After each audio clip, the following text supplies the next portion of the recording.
here as your sister and your companion on the journey. I have absolutely no unique experience, wisdom, insights about any of the vows, much less the vow of poverty. I really have only the limitations and biases of my life experience, which will be evident in the next 30 minutes as I share it. But I do come, however, with my sense of humor, thank God, which came in handy right away as I prepared for today, because I certainly had to laugh when I got Suzanne's email inviting me to present today on poverty. And then I laughed again because I opened that email on the day that we heard of Father Neper's death. How many of you remember? Some of you remember Father Neper? Probably some of you don't. So Father Neper was a French Jesuit who, after Vatican II, did extensive research on our founding documents. And I met him only once when I was a novice. He was probably doing his final tour of the U.S. He was quite old at that time. And he came to do a day with us in Maine. And so I met with him. And during his talk, after apparently one too many of my questions, he turned to me, very kind-faced but exasperated, and said in his thick French accent, "Sister, it's not your business. It's God's business." Well, I had absolutely no idea what he meant by that. I knew to shut my mouth. But these words that I had not thought about in decades came back to me when I got this invitation on the day of his death. So, to set some context for talking about the vow of poverty, I will give Father Neper his due, and we are going to start with God's business. And God's business, in our CSSJ language, is unifying love. By the way, thank you, Linda Buck. I'm a community organizer, and I work in environments generally that don't have screens and stuff, so I came with like construction paper and blue tape. And thank God Linda, like at midnight, did a few PowerPoints for me, so I know how to use this now. So thank you, Linda. So, unifying love is God's business. And now I'm going to say the only important sentence that I'm going to say in 30 minutes. We can only live and love our religious life, our vows, if we are totally taken up in God's unifying love and our identity as God's beloved. Yesterday's opening prayer nailed it. None of this makes sense if we're not deeply, deeply embedded in the heart of that unifying love. Without that, the vows don't make any sense. Without that, actually, the vows can seem burdensome, unfreeing, rigid. And the vow of poverty specifically, an embarrassing scandal. And we experience and live out this unifying love not as isolated individuals, but in a thick ecosystem of relationships. And these relationships have many different aspects. I came up with 4 that were operative for me. There is a personal relationship, our families, our culture, our language group, our social group, etc.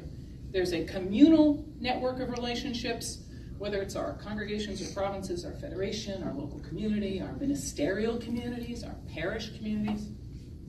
There is a civic relationship, our neighborhoods, our cities, our state, our nation. And there is a global aspect to these relationships with ecological, spiritual, political, and economic kind of perspectives. You can see that these relationships, or what I'm trying to attend through this image, is that they are in relationship with each other. They're integrated, they're interconnected, they're not segregated. They are sort of in harmony, but also in tension with each other. They create a living ecosystem. So imagine your own categories and your own networks. For example, starting with the personal, my personal experience of having an ill father and a mother who worked at nights, that experienced how I live community life. That has affected my career choice, my political orientation. Starting at the outer global, my experience of being part of an international congregation impacts how I shop, how I select and read the news, how I pray. Okay? So you can imagine your own stories and your own, so imagine these lines radiating in and out. This is a living, pulsing being. And our current reality that Mary so beautifully presented to us of these strained and teetering systems that attack and destroy the most vulnerable in our societies first, this is, needless to say, the foundation and operating in and out all of these relationships. So we are beloved creatures of the God of unity, and we live out this love in these interconnected relationships. None of this is revolutionary or new. We all know this, but it's helpful for me to stand in it and remind myself of that again. So with this context, let's look at the vow. So after getting the invitation, I spent months, thinking about, talking to people, reading, dusting off some books and reading and rereading, masters old and new. And I decided after that, I ain't gonna try. I'm not even gonna try to present any sort of theological or spiritual wisdom about the vow of poverty. Instead, I decided I would do a kind of public confession and present my own stumbling, sometimes embarrassing, always grace-filled journey. My hope is that my story will be useful for your own reflection and for dialogue among ourselves. So whatever my story provokes in you, your reactions are way more important than any of the words I say. So pay attention to your reactions as I go through my confession. So what I noticed when I began this examine of consciousness is that my life seems to move forward, not in nice, neat developmental stages, but in messy disruptions. And as I looked at my living of the vow of poverty, I identified 6 major disruptions in how I have lived the vow, and that's what I'm going to share. Look at that. The first initial disruption I call poverty is the price of admission. I was an undergrad in the early 80s during our Central American wars. This politicized and conscientized me. And particularly the U.S. women who were martyred in El Salvador, along with countless others, really shook and marked me. How I understood it was, here were these women who banded together, shared everything, and thereby were able to do something radical and brave that none of them could have done themselves. And they paid for it with their lives. I looked into it and I heard about this thing of poverty and chaste celibacy and obedience, and I figured, okay, I guess that's just like what you had to do to be a part of what I saw as this feminist, Christian, utopian collective operating in a communist economy. Count me in. After all, I'd grown up working poor, I was bored by all my boyfriends, and I guess I could get along with people, so I want in. I wanted a life worth giving away, like they seem to have. The next disruption I call beatific what? Initial formation. That wasn't intended to evoke a laugh. I sold my car, I gave away all my music and my makeup, and I moved in with women nearly double my age. And I was reading about the vows.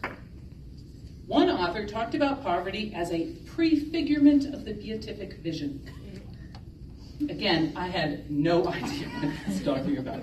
But the term actually sounded funny to me, like a line out of Monty Python. And I was telling my table here, I love Monty Python. Monty Python to me is like a primary source of wisdom in my life. So I don't remember anything else I read about poverty. I remember the beatific vision laugh. But I did like what I was experiencing, living a simple life, making collective decisions about our use of goods, and accountability to a body of women who seemed to mean it. There was something beatific about it. I figured that I'd understand it when I was older. Then came the disruption of poverty as solidarity my way. This was a big disruption. It came during my 8 years of juniorate, which I spent in Brazil living with the Chambari, the West Hartford sisters, the Brazilian province in northeast Brazil. I had been in the country a couple years when we started the first Gulf War. I was already coming undone by what I was learning about the U.S.'s role in the economy and the politics of Latin America, and this war just put me over the top. I decided I was going to go all in my solidarity, and I thought the best way to do that would be to cast off all my connections to my homeland, the source of so much evil. In very sincere and very youthful zeal, I gave away anything I had that had a connection to the U.S. 5 or 6 cassette tapes, about as many books, my shortwave radio. That wasn't enough.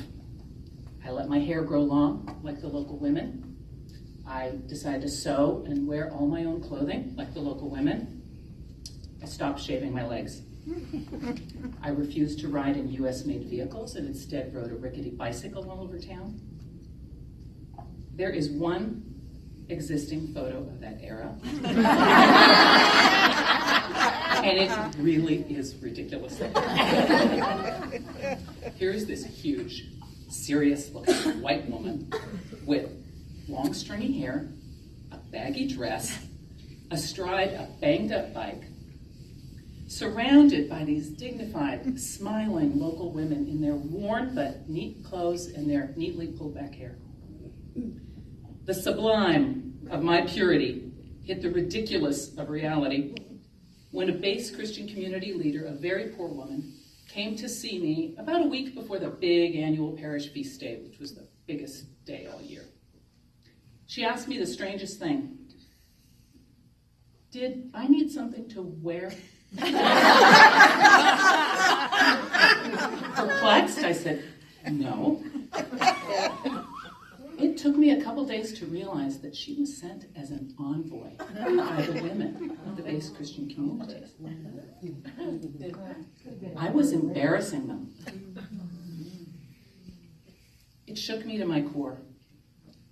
What I thought was solidarity was really just a very self-righteous spectacle. My dear neighbors knew that I had a passport and a foreign bank account that could get me out of that country in 24 hours. I might have been sincere, but I wasn't fooling anyone. Poverty as public mission.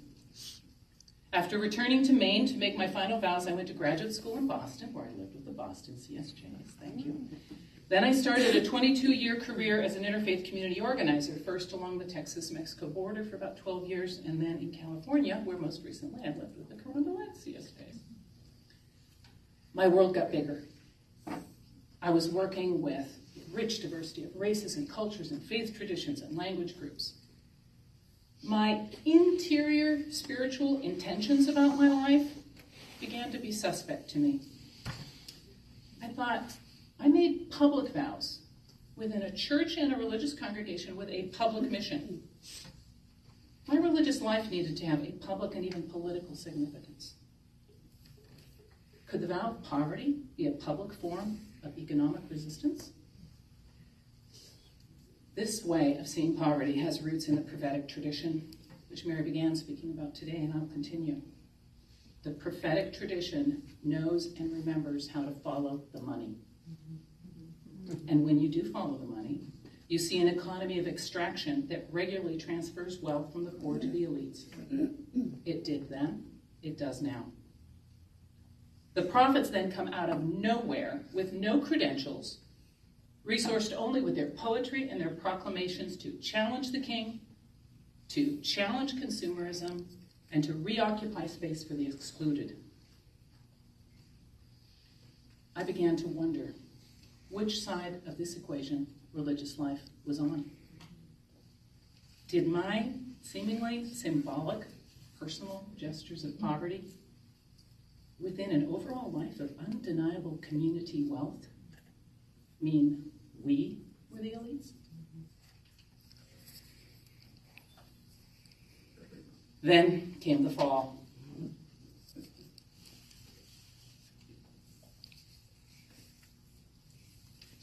Just over 4 years ago, actually, when I met many of you through Leaders as Leaven.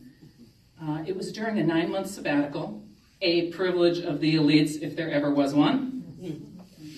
where all my years of organizing and strategizing and fighting and winning, which I was actually really good at, ran smack into the spirit of Sabbath.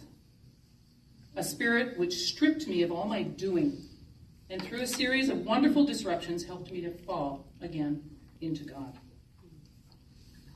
In trying to describe what was happening to me, I find that a poem by David Ignato very helpful and also really agitational.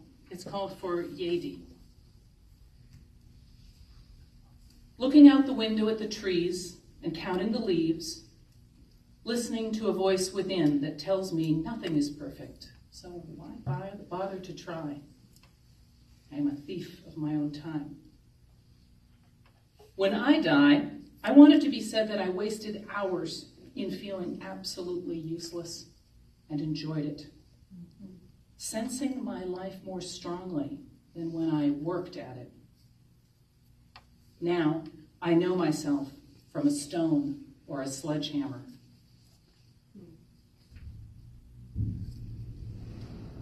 Did I know myself from a stone or a sledgehammer? As more than just a worker, a producer, more than just a self-improvement project? Little by little, I was Sabbathed into letting go of my consumerist and producerist identity, and I was led by grace back to the Jordan River of Jesus' baptism, and was rebirthed as nothing more, nothing less than a beloved child of God. I jumped yesterday when you started with that opening reading from Mark. The first time I ever worked with an imam, I confessed to him that I was ignorant, and I asked if I could ask stupid questions. And one of my first stupid questions was the whole kneeling in the mat and several times a day, what's that thing you all do? And he said to me something I've never forgotten. He said, "Sister, 5 times a day, we put our face in the dirt and say, there is a God, and it is not me." That's what I was being called to embrace. I am not the creator of my own identity or my reality. My very being is in being God's creature, God's beloved. Yesterday's prayer said it all. Beloved is where we begin. Johannes Metz, one of the masters who I did reread these months, said something that I sure never noticed during the novitiate. He says this about the vow of poverty. It means lovingly accepting the humanity entrusted to you. Wow. Lovingly accepting the humanity entrusted to you. And during that sabbatical, as I rediscovered and started to try to lovingly accept my humanity, I discovered desire. In the beginning was desire. We owe our very existence to desire, not only our parents' desire, but God's desire for us. But we as CSSJs find our origins in desire. It's right there in our documents, and I'd never noticed it before. What we tend to call Father Madai's project originated first in the desire of the women he encountered. The letters patent of March 10th, 1650, explain that Bishop Henri de Maupas approved the formation of a congregation, quote, having learned that several good widows and single women desired to form a society where, living in community, it would be possible for them, without any hindrance, to devote themselves to service. Bishop de Maupas did not convene them, and it makes absolutely no reference to poor Father Madai. It was the desire of these women, meeting the desire of God, that led to the little design. This does not disrespect at all the critical and creative role of Father Madai, without whose efforts no such radical experiment in apostolic religious life would have ever been approved. But at least I had never ever noticed the power of the first 6 women's desire. We as a body were born in desire, and desire was drawing me back to the beloved. Poverty, which can be stereotyped as a rejection of desire, is actually most embodied when we are fully responsive to desire. And of course, we know in Ignatian spirituality that desire is actually the very voice of God. Desire was not my enemy or challenger to a life of vowed poverty, but my doorway into it. We're obviously talking here in the mystical realm, but there are very practical implications to this kind of insight. I had to face the fact that despite thinking I was a little bit evolved, somewhere inside me, I still operated as if poverty only had to do with how many shoes I owned. When I say this, I'm evoking and half quoting the great Amata Miller, IHM, who I was told has said, "Poverty is not about how many shoes you own or how much you paid for them. Although it is, of course, about how many shoes you own and how much you paid for them. Rather, it is about what you are doing when you're wearing the shoes." The God who called me to be a part of this band of women who desire to be of service without any hindrance, I love that, was disrupting me and calling me deeper into such intimacy and freedom that many things would cease to exist, would cease to matter as much. For example, over the years, I had stopped noticing the growing pile of books. Well, the boxes of books.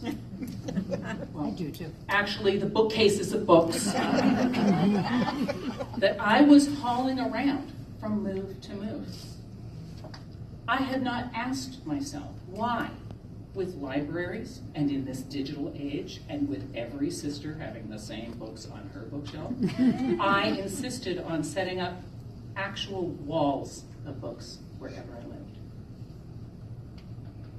I had also brushed off my growing carbon footprint as my national and international responsibilities at work called me to travel more and more. I had not noticed my unchecked ego about the recognition I was getting that led me to say an undiscerned yes to any offer to travel. When did I stop paying attention? Stop listening? Barbara Fian says that the first and most essential mandate of our vow of poverty. Now, as I continue this quote, I want you to gaze upon this beautiful art that Celeste has offered us. Let me begin again. Barbara Fian says that the first and most essential mandate of our vow of poverty is to replace our hearts of stone with hearts of flesh. She continues, when we vow poverty, we vow the movement into God, to allow ourselves to be changed, freed, faced with the mystery of our own woundedness, which in turn allows us to encounter others as our brothers and sisters and commit ourselves to do justice. I started to ask myself, what was I doing when I was wearing the shoes? My most recent disruption has been one shared with my sisters, free together. During this last decade, we as a province of the Congregation of Lyon began facing our collective fall. Many ministries, properties, and roles that had once been a blessing were now becoming a burden, a hindrance, you could say, to our life of service. After years of annual assemblies of denial and avoidance and fear and collective depression, a few years ago we finally said yes. Yes to our humanity, yes to our limitations, yes to letting go into God. Subsequently, we did what many of us are doing. We closed our retreat center and sold our provincial house. We now have a small one-story eye doctor's office. Deidre was just there a couple of weeks ago, which serves our own little administrative needs, but also a growing group of laity who come to our intimate gathering space and enjoy our small meditation room. We passed our nursing home onto a Catholic healthcare network. We no longer have any employees. We contract out for things we might need. We let go of houses by attrition and slowly have been joining our dear neighbors in low-income or senior housing apartments. And finally, the last thing, we let go of our very status as a province and created a governance structure that better suited our reality. We will no longer hold chapters or elect canonical leaders. Instead, we now discern and propose a leader to our general leadership, who then names and delegates authority to her. We'll do this every 3 years, rotating responsibility. And we discerned a group we call the Circle of sisters who gather regularly to pray, to discern, to discuss together about how we're living our charism. As to the charism, now we go to other organizations' events rather than having to run everything ourselves. We seek out and support other people's actions towards unity in the small towns we live in, rather than always being in charge. We have called ourselves to go deeper and wider in cultivating our capacity to seek out and support actions for unity all around us, rather than operating as if we owned the charism. Our past, with its numbers and institutions and ministries, is a blessing, a source of great gratitude to God, and a tremendous legacy to the people of God in our communities. And yet our present mission is no less important, and I would argue is even a greater challenge. Without structures and programs and institutions, we are now called to embody ourselves, what God has always intended us to be. Weak instruments in the building of a world that reflects God's unifying love. This is a new kind of poverty, not being able to point to brick and mortar, but being ourselves, witnesses, supporters, and encouragers of unity wherever we are and in whatever circumstance we find ourselves. Our vow of poverty today is as demanding and radical and bold as I once thought it could be when I was that clueless undergrad so many decades ago. Why would we not be in mission, even with the reality of our numbers and age? Since when did we think mission was for the young and strong? What a capitalist distortion of our life, our vows, and our very idea of call. There is resurrected life after the fall, after letting go. We are witnesses to it. So it was a very powerful and poignant experience for me to see how many disruptions I've been through on this journey, and to realize that really one did not end and the other begin. Rather, they're all still alive. So yes, poverty is the promise we make to each other so that we can share this life. And poverty is a kind of prefigurement of the dream of God, when all will have enough. Poverty is a revealer of my solidarity and its limitations. Poverty is a way to struggle for justice and mutual sustainability, which actually Omerchu says that should be the name of this vow, mutual sustainability. And poverty is about falling into God and rediscovering our creatureness.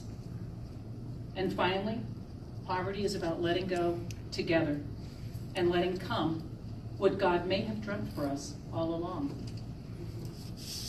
After all, size did not matter to our founders.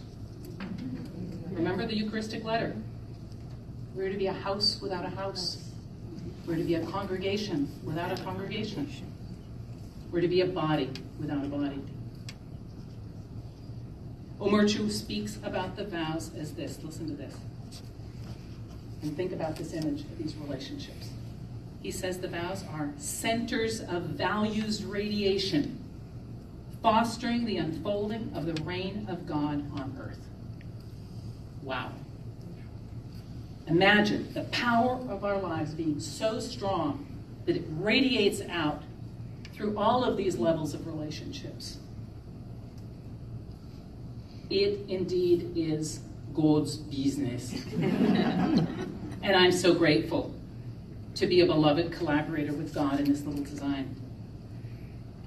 I expect the next disruption is around the next corner, since this seems to be how God and I roll.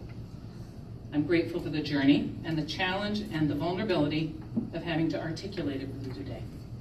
Thank you.